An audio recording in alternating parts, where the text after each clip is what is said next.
L'objet de ce colloque, c'était de montrer aux gens que l'haltérophilie et la musculation sont favorables à la santé, qu'on soit sédentaire ou qu'on soit atteint de maladies chroniques. Donc l'idée, c'était d'essayer de faire passer des messages que l'haltérophilie et la musculation ne sont pas dangereuses et au contraire peuvent représenter un bénéfice pour les personnes qui la pratiquent.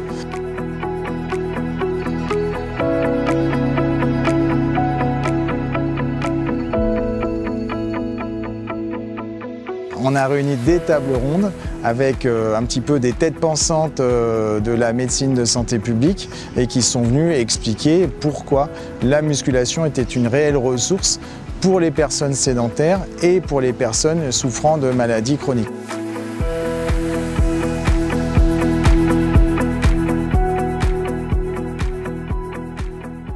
L'intérêt, c'est de montrer les bénéfices de la musculation sur la santé, qui sont très nombreux, qui sont aujourd'hui documentés, prouvés scientifiquement, de montrer que la fédération est pleinement investie sur cette thématique, de regrouper tous les acteurs de la musculation, de former les éducateurs, de donner de la compétence et de leur permettre de développer ces activités pour le plus grand bénéfice de la population.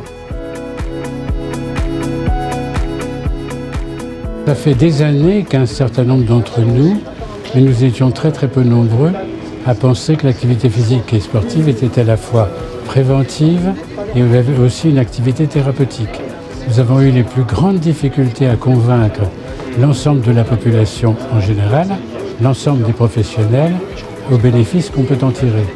Et ce que vous voyez aujourd'hui, c'est l'aboutissement d'à peu près 20 ans d'action au niveau des pouvoirs publics, au niveau des médias, au niveau des mentalités, et aussi grâce à un changement tout à fait considérable du fonctionnement des fédérations.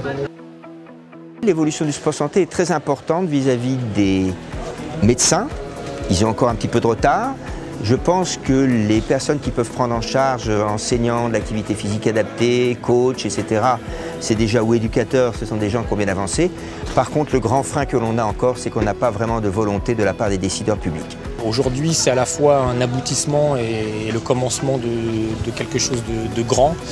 L'aboutissement parce qu'on travaille sur ces thématiques depuis 2008 à la fédération, où on a commencé à travailler sur la prévention de l'ostéoporose, sur la prévention du mal de dos, sur le port du cartable aussi pour les enfants, autour de la découverte des mouvements d'haltérophilie. Petit à petit, c'est une stratégie qui s'est construite en proposant et en voulant proposer une musculation de qualité, une musculation encadrée, et qui s'adresse justement à tous les acteurs de la musculation en France et pas seulement les gens qui sont affiliés à la Fédé. Il y a des millions de Français qui pratiquent du sport, mais il y en a encore d'autres millions qui ne pratiquent pas.